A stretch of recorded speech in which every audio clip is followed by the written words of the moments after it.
సభకు నమస్కారం.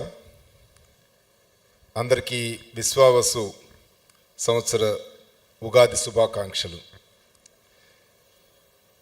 ఈ కార్యక్రమానికి అధ్యక్షత వహిస్తున్న రామ్మూర్తి గారికి, ముఖ్య అతిథిగా విచ్చేసిన గౌరవనీయులు హైకోర్టు జస్టిస్ కృష్ణమోహన్ గారికి, ఇతర సాహితీవేత్తలకు, సాహిత్య ప్రియులకి వచ్చేసిన సాహిత్య ప్రియులందరికీ నమస్కారం. చాలా సంతోషం. 28 సంవత్సరాల తర్వాత ఇప్పుడు సాహితీ సమాఖ్య 28వ వసంతోత్సవాలు నడుపుతున్నాం. నేను గుంటూరు కమిషనర్గా 28 సంవత్సరాల క్రితం వచ్చి 3 సంవత్సరాలు ఇక్కడ ఈ గుంటూరు నగర అభివృద్ధిలో చిన్న పాత్ర ఉండడానికి నేను ఇక్కడ పనిచేయడం జరిగింది. అప్పటి నుంచి చూస్తూనే ఉన్నాం. ఈ వెంకటేశ్వర విజ్ఞాన మందిరంలో అనేక కార్యక్రమాలు, సాహిత్య కార్యక్రమాలు జరుగుతున్నాయి. ఇందాక మన లక్ష్మీనారాయణ గారు మిత్రులు చెప్పినట్టు ప్రసాద్ రాయ్ కులపతి గారు పూర్వాశ్రమంలో, అంటే సిద్ధేశ్వరానంద భారతీ మహాస్వామి కుర్తాళం పీఠాధిపతి, అదే గుర్తొస్తూ ఉంటుంది. అంటే నేను ఏదో ఆయన కూర్చోమంటే ఒక అధ్యక్ష పీఠంలో కూర్చుని భువన విజయంలో కృష్ణదేవరాయలు గాను, అలాగే పెదకోటి వేమారెడ్డి గాను, ఆయనేమో శ్రీనాథుడు, తర్వాత ఇందులోనేమో అంటే బేసిక్గా కవి సమ్మేళనం పెట్టి, ఆ కవి సమ్మేళనంలో సాహిత్య చర్చ జరగడానికి కార్యక్రమాలు, రూపకాలు పెట్టడం జరిగేది. సో అవన్నీ గుర్తొస్తాయి. ఇప్పుడు ఈరోజు మనం ఉగాది శ్రవణం విన్నాము. మన కూర్మానంద స్వామి గారు చెప్పారు చాలా చక్కగా. మన ఈ సంవత్సరం మనం ఏమి జరగబోతోంది అనేది ఆయన చెప్పడం జరిగింది. చాలా సంతోషం. విశ్వావసు జనరల్గా మనం చూస్తే కనుక చాలా మంచి జరుగుతుందనే ఓవరాల్గా, అంటే ప్రతిదీ అన్నీ ఎప్పుడు జీవితంలో షడ్రుసులు, ఇప్పుడు ఉగాది పచ్చడి మనం చూస్తేనే మనకు తెలుస్తుంది. జీవితం అనేది అంతా తీపి ఉండదు, అలాగే అంతా చేదు ఉండదు. సో తీపి, కారం, అలాగే పులుపు, వగరు, చేదు, అలాగే ఉప్పు అన్నీ కలిపి షడ్రుచులు కలిపి ఉంటాయి. బట్ ఓవరాల్గా చూస్తే గనక చాలా మంచి జరుగుతుందనేది మనందరికీ చాలా సంతోషం. కాకపోతే ఒకటి ఏంటంటే 2 విషయాలు. ఒక విషయమేమో మన రాశి ఫలాన్ని బట్టి చాలా బాగుంటుంది అని ఆ కాలు మీద కాలేసి కూర్చుంటే ఏమవుతుందో మనందరికీ తెలుసు. అంటే మన ప్రయత్నం, మానవ ప్రయత్నం మనం చేయాలి. అది ఓవరాల్గా ఒక పాజిటివ్ ఎన్విరాన్మెంట్కి పాజిటివ్గా మనం క్రియేట్ చేయడానికి ఉపయోగించుకోవచ్చు. కానీ సో నా రాశికి ఏమీ ప్రాబ్లం ఏమీ లేదు, అంతా బాగుంటుంది అని మన ప్రయత్నం కనుక ఆపేసి కూర్చుంటే జరిగేదేమవుతుందో మన అందరికీ తెలుసు. రెండోది ఈ ముహూర్తాలు.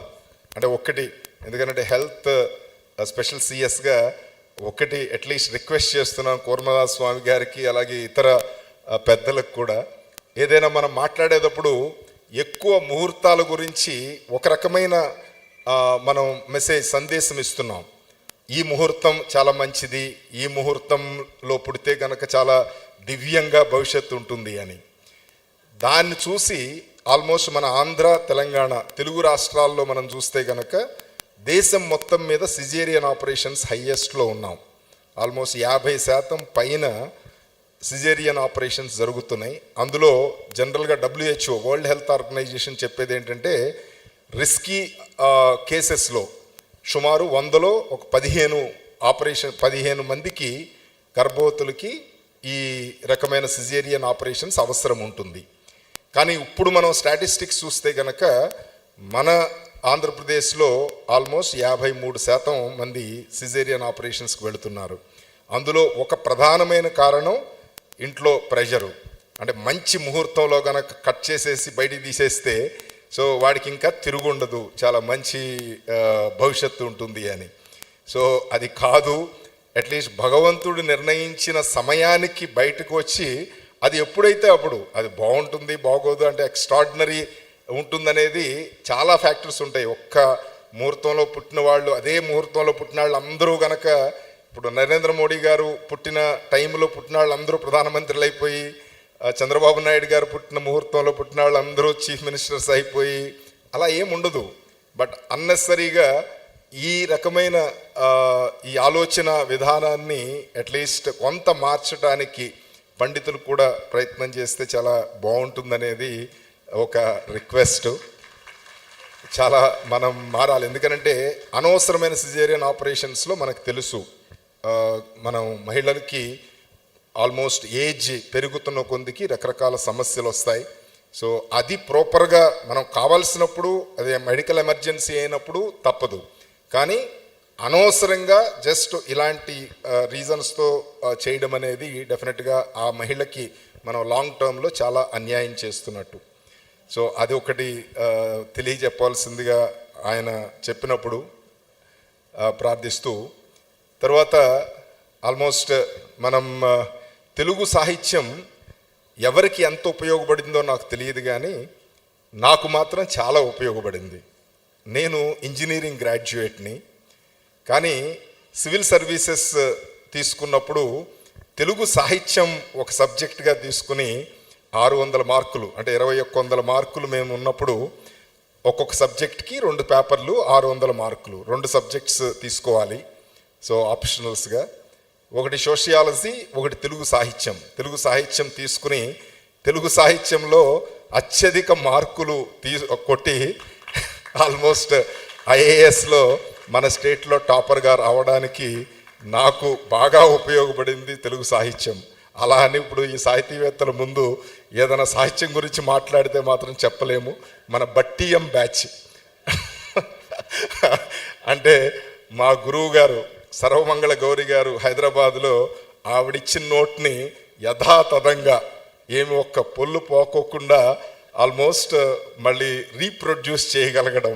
సో అది మేబీ మా తెలుగు సాహిత్యంతో పరిచయం. ఏమైనప్పటికీ కూడా తెలుగు సాహిత్యం వినడానికి అలాగే పాల్గొనడానికి చాలా చక్కని మధురంగా ఉంటుంది. ఆల్మోస్ట్ ఇప్పుడు కృష్ణమోహన్ గారు చెప్తున్నారు, అదే ఆయన లక్ష్మీనారాయణ చెప్పారు వాళ్ళ హౌస్ గురించి చెప్తూ, ఈ హౌస్ అందానికి కాదు, ఇక్కడ ఒక 10 మంది కవులు కూర్చుని మాట్లాడుతున్నప్పుడు ఆ అందం చూడాలి అని. సో నేను ఇక్కడ కమిషనర్గా ఉన్నప్పుడు ఆల్మోస్ట్ చాలా సార్లు, అట్లీస్ట్ ఒక 5-6 సార్లున్న మన ప్రసాదరాయ కులపతి గారి ఆధ్వర్యంలో పౌర్ణిమ, జనరల్గా పౌర్ణిమ రోజు పెట్టుకునేవాళ్ళం. అక్కడ బయట బయట మా ఇంట్లో బయట సాహితీ చర్చలు అని ఒక 10 మంది కవుల్ని పిలిచి భోజనాలు అయి పెట్టి ఒక చక్కని సాహితీ గోష్ఠి చేసేవాళ్ళం. సో అది చాలా మంచి ఎనర్జీ, అంటే బేసిక్ ఏంటంటే మనం రీకూప్ చేయడం అంటారు. సో ఆ రకమైన శక్తిని ఇచ్చేది, ఆ రకమైన ఆనందాన్ని కలగచేసేది. సో చాలా మంచి స్మృతులు ఈ గుంటూరుతో కలిసి ఉన్నాయి. అలాగే గుంటూరు నగర అభివృద్ధిలో కూడా రకరకాల అందరూ, ఇప్పుడు ఆల్మోస్ట్ రాజు గారు, లక్ష్మీనారాయణ గారు, ఇంకా సురేష్ గారు, ఇప్పుడు ఎన్టీఆర్ స్టేడియం కానివ్వండి, రకరకాల డెవలప్మెంట్స్, రింగ్ రోడ్ ఇంప్రూవ్మెంట్ చేయడం కానివ్వండి, క్లిష్టమైన మతపరమైన అడ్డంకుల్ని తొలగించడం కానివ్వండి, అందరినీ కలుపుకుపోయి సో చాలా రకాలైన యాక్టివిటీస్ చేసేటప్పుడు ఇక్కడ ఆల్మోస్ట్ కలిసిన చాలామంది మిత్రులు బాగా సపోర్ట్ చేసేవారు. సో డెఫినెట్లీ ఆ ధైర్యంతోనే ఆ రకమైన మనం శక్తితో మనం చేయగలిగాము. సో డెఫినెట్గా ఒకటే అందరం గుర్తుపెట్టుకోవాల్సింది, సో మనతో పాటు అందరూ బాగుండాలి అనే మనస్తత్వం ఉండడం అనేది చాలా ముఖ్యం. మనం బాగుండి మన కుటుంబం బాగుంటే చాలు అనుకుంటే గనక పక్కన ఆకలితో ఉన్నవాడు ఉన్నప్పుడు డెఫినెట్గా మన కుటుంబం ఐసోలేటెడ్గా ఒక ఐలాండ్లో బతకలేదు. సో ఏ రకమైన ప్రాబ్లం ఉన్నప్పటికీ కూడా సో ఆ ఇంపాక్ట్ మన కుటుంబం మీద కూడా ఉంటుంది. మన ఆడపిల్ల బయటకు వెళ్ళాలి, లేదా మనం బయటకు వెళ్ళాలి, మళ్ళీ బ్యాక్ అంతటా సేఫ్గా బ్యాక్ రావాలి అంటే కనుక బయట మంచి వాతావరణం ఉండాలి. సో డెఫినెట్లీ ఆ రకమైన వాతావరణం ఉండాలంటే ప్రతి వ్యక్తిలో కూడా ఒక మంచితనం, అంటే మనం ఏది చూసినా ఒక రకమైన మంచి అభిప్రాయం, ఒక పాజిటివ్ యాటిట్యూడ్, అందరి పట్ల ఒక రకమైన ప్రేమ, అలాగే దయ ఉండాల్సిన అవసరం ఉంది. ఈరోజు ముఖ్యమంత్రి గారు P4 అనే ప్రోగ్రాం ఒకటి చేస్తున్నారు. సో లాంచ్ చేశారు. ఇప్పుడు P4 ప్రోగ్రాంలో ముఖ్య ఉద్దేశం ఏంటంటే మనతో పాటు, అంటే భగవంతుడు మనకు కొంత శక్తి ఇచ్చాడు, ఆదాయం ఇచ్చాడు, మంచి ఆస్తి ఇచ్చాడు.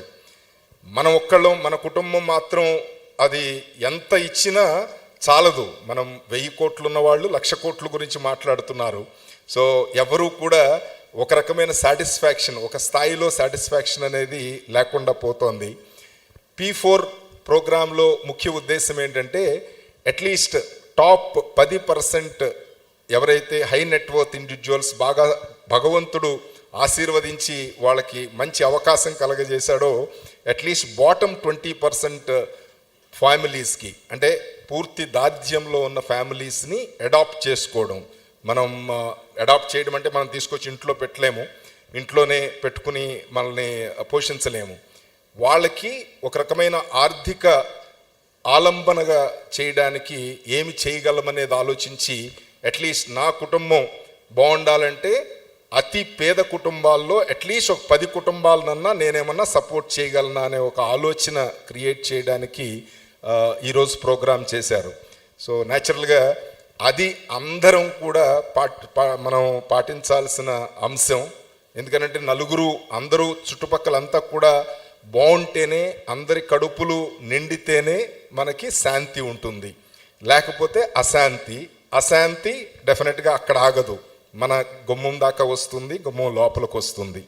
సో అదొక్కటి గుర్తిస్తూ అట్లీస్ట్ ఒక కంపాషన్ ఉండాలని కోరుకుంటూ మంచి కార్యక్రమం ఆల్మోస్ట్ కంటిన్యూస్గా చాలా సంవత్సరాల నుంచి ఈ మిత్రులందరూ కలిసి సాహితీ సమాఖ్య కానివ్వండి, అలాగే ఠాగూర్ మెమోరియల్ థియేటర్ ట్రస్ట్ తరపు నుంచి కానివ్వండి చక్కని కార్యక్రమాలు చేస్తున్నారు.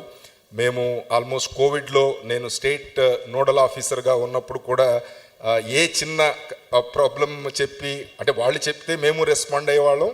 మేము కూడా ఇక్కడ పలానా ప్రాబ్లం ఉంది, చాలామంది జనాలు మన చెప్పులు కూడా లేకుండా నడుచుకుంటూ 1000 కిలోమీటర్లు నడుచడానికి కూడా రెడీ అయిపోయి వాళ్ళ ఇళ్ళకి వెళ్ళడానికి వెళుతున్నారు. అట్లీస్ట్ అక్కడక్కడ ఏదో వాటర్ క్యాంప్స్ పెట్టండి, లేకపోతే ఫుడ్ క్యాంప్స్ పెట్టండి, వాళ్ళని ఆపండి, మేము బస్సులు పంపిస్తాము, ట్రైన్లు అరేంజ్ చేస్తాము, వాళ్ళని కన్విన్స్ చేయండి, కంగారు పడొద్దనండి అని చెప్తూ ఉంటే అట్లీస్ట్ వాళ్ళందరూ కూడా రకరకాల బృందాలుగా ఏర్పడి చాలా చక్కగా ప్రజల్ని చైతన్యవంతం చేయడం, వాళ్ళని ప్రాపర్గా వాళ్ళు ఆ బస్సులు అరేంజ్ చేసేంత వరకు వాళ్ళని ఒకసారి కూర్చోబెట్టి వాళ్ళకి ఫెసిలిటీస్ క్రియేట్ చేయడం అన్నిట్లో కూడా చాలా చక్కగా సహకరించారు. సో వాళ్ళ యొక్క వ్యక్తిత్వానికి, మనస్తత్వానికి ప్రత్యేకంగా ధన్యవాదాలు తెలియజేస్తూ ఇక్కడికి వచ్చేసిన అందరూ, నేను మామూలుగా ప్రోగ్రాం అంటే ఈ రకమైన ప్రోగ్రాంకు ఇప్పుడు OTT యుగంలో ఇంత పార్టిసిపేషన్ ఉంటుందని అనుకోలేదు. బట్ చాలామంది సాహితీ ప్రియులు కష్టపడి అట్లీస్ట్ ఆ OTT, ఆ సీరియల్స్ అటన్నిటినీ కూడా త్యాగం చేసి ఇక్కడికి వచ్చారు. చాలా సంతోషం. సో అందరికీ ప్రత్యేకంగా ధన్యవాదాలు, అభినందనలు తెలియజేస్తూ సెలవు తీసుకుంటున్నాను. జై హింద్.